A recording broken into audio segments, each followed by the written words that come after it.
Tanto na creación dunha empresa como na xestión da mesma, un problema moi importante é como manexar toda a documentación que se xenera. A documentación pode ser moi variada, pode ser de tipo contable, pode ser de recursos humanos, pode ser documentación comercial relacionada coas compras e as vendas. En todo caso, vale, o normal é que as empresas, as pequenas e medianas empresas, encarguen este tipo de xestión documental a empresas externas, como poden ser xestorías ou asesorías. Aínda así, no caso de que a PEME decida levar por ela mesma toda a xestión dos documentos da empresa, pois existen unha serie de normas xerais, unha serie de normas básicas que son as que vamos ver a continuación. En primeiro lugar, vamos falar da documentación contable, a documentación contable que se genera. A práctica habitual, tanto nas PEMEs como incluso en empresas máis grandes, é a compra e adquisición dun programa para levar a contabilidade da empresa. En todo caso, un programa de contabilidade non é en si mesmo un sistema de información contable, non é un sistema de información para toda a contabilidade que se xenera na empresa. O primeiro que temos que saber, en todo caso, é que é a contabilidade. A contabilidade, como o seu nome indica, son as contas, o que indica cales son os movimentos que teñen repercusión económica, son aquelas anotacións que indican os movimentos que teñen repercusión económica na actividade común da empresa ou en calquera actividade que realiza a empresa en todo caso. Entón, un sistema de información contable require algo máis que ter un programa informático. Require, pois, por exemplo, facer unha especie de planificación de como vamos levar a documentación contable. E isto pode facerse, pois, nunha serie de pasos. En primeiro lugar, temos que ter en conta cal é a actividade que realiza a empresa, porque dependendo da actividade, a información contable necesaria, a documentación que se vai xenerar vai ser diferente. En segundo lugar, habería que analizar as operacións que vai a realizar, e isto podese facer pois da seguinte maneira. Primeiro, identificación de todas as operacións diferenciadas que realiza a empresa habitualmente. En segundo lugar, definición de cada unha das operacións, é dicir, pois unha vez temos identificadas cales son as operacións normais, ver como se realizan habitualmente. En terceiro lugar, pois ver cales son os modelos contables para levar este tipo de operacións, posto que existe unha normativa, existen unhas leis contables, o Plan Xeral de Contabilidade, que imos ver logo, que nos indica pois cales son os modelos aplicables a determinado tipo de operacións. Entón, pois, isto hai no que ter en conta. En cuarto lugar, as normas de valoración, é dicir, que valor lle temos que dar as cousas cando facemos a contabilidade, e o momento, que se chama devengo tamén, o momento en que se realiza cada operación dende o punto de vista da contabilidade. Os departamentos que interveñen, é dicir, as partes da empresa que interveñen en realizar este tipo de operacións, os procesos administrativos que se levan a cabo, é dicir, unha lista de quen ten que realizar que para facer a contabilidade da empresa, e, como dixemos antes, pois algo fundamental, que é unha recopilación da normativa legal aplicable, algo que xa tivemos que ter en conta a hora de ver cales son os modelos contables, cales son as normas de valoración. Vale, despois de analizar as operacións máis habituais que realiza a empresa, despois temos que analizar a información que se desexa obter. Se queremos obter toda a información ou somente é unha parte. E cando queremos que estea disponible, posto que hai diferentes momentos en que pode ser relevante ter esta información contable, pois ao mellor hai unha obrigación legal, hai unha obriga legal que vamos ver logo, non? Que bueno, temos que ter unha serie de contas ao final de cada ano, pero, claro, pode ser que para a xestión da empresa pois necesitemos noutro momento determinado do tempo esta información contable. Entón, pois, isto é fundamental sabelo. E, por último, como temos que implementar este sistema, como hai que implementar este sistema de información contable. Trátase de elisir como imos representar a información, quen se vai encargar de usar o sistema e que aplicación pois vamos a utilizar. Chegados a este punto, pois unha pregunta básica é, bueno, cal é esta documentación contable? Pois as empresas de nova creación de entrada, un aspecto que a nos interesa fundamentalmente, deberán presentar o que é un resumo de todas aqueles investimentos que fan no momento inicial e de onde procede o diñeiro para facer estes investimentos, é dicir, cal é o seu financiamento. Este listaxe chamase, pois, balance inicial da empresa. como dixemos, pois diferencia por un lado os activos, que son aquelas cousas, aqueles investimentos que vai ter a empresa, e os pasivos, é dicir, de onde sae o diñeiro. Haberá que facelo periódicamente e ao final de cada exercicio económico hai no que presentar tamén este balance como unha especie de fotografía da situación patrimonial, é dicir, dos activos e dos pasivos que ten a empresa nun momento determinado. Xunto co balance, é obrigatorio, a final de cada ano, presentar tamén unha conta de resultados. Unha conta de resultados é unha explicación detallada de cales foron os beneficios ou perdas da empresa nese exercicio económico e por que se produciron, é dicir, de onde veñen os beneficios ou de onde veñen as perdas. Hai un xeito obligatorio de facelo, é unha conta que hai que presentar anualmente, igual que o balance de situación final. Tamén hai que levar un rexistro de todas as operacións económicas que fai a empresa, isto chamase libro diario.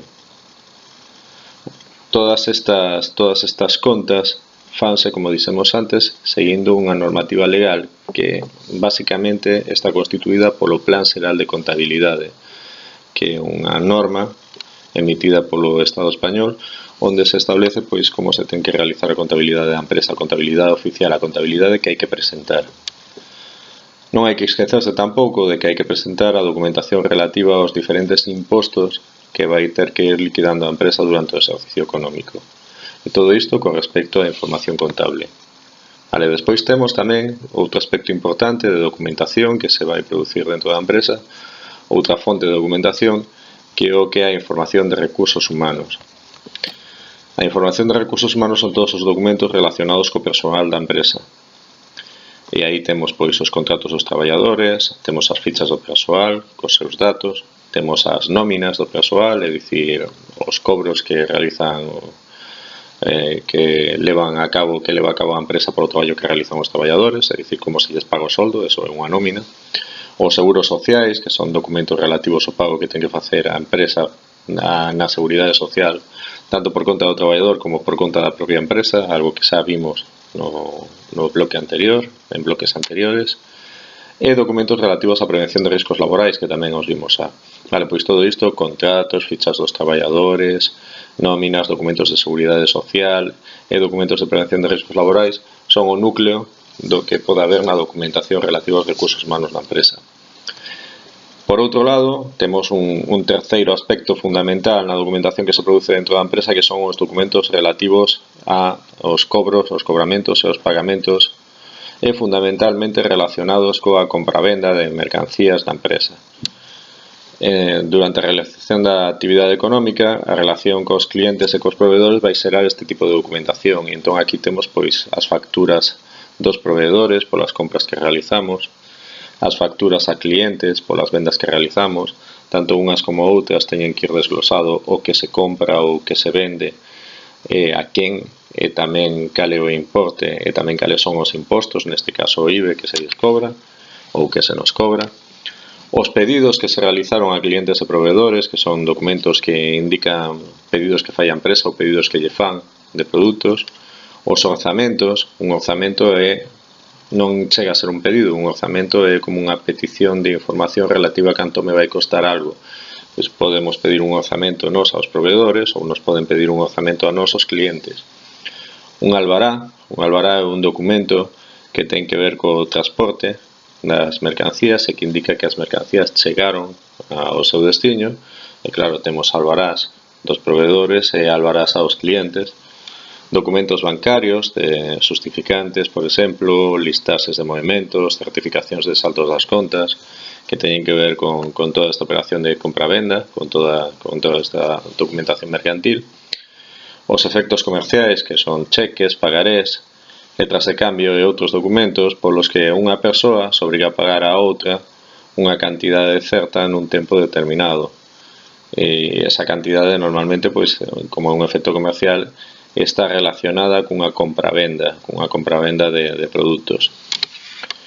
Ben, e todo isto pode generar tamén é un volume importante da documentación que se produce na empresa. Entón, todos estes documentos contables, documentos de recursos humanos, documentos relativos a operacións comerciais e calquera outra documentación hai na que arquivar. O arquivo físico xa non se leva, como sabedes. Normalmente pois realízanse arquivos en bases de datos que, bueno, de alguma maneira pois están físicamente en discos duros ou están incluso non físicamente, eses datos pois están na nube, están en internet, están, bueno, e isto é habitual a día de hoxe. Non obstante, hai moitos documentos con soporte en papel, como por exemplo os albarás, as facturas, que requiren tamén pois a súa digitalización ou ben a existencia dun arquivo físico. Os arquivos sexan do tipo que sexan físicos ou sexan simplemente arquivos de datos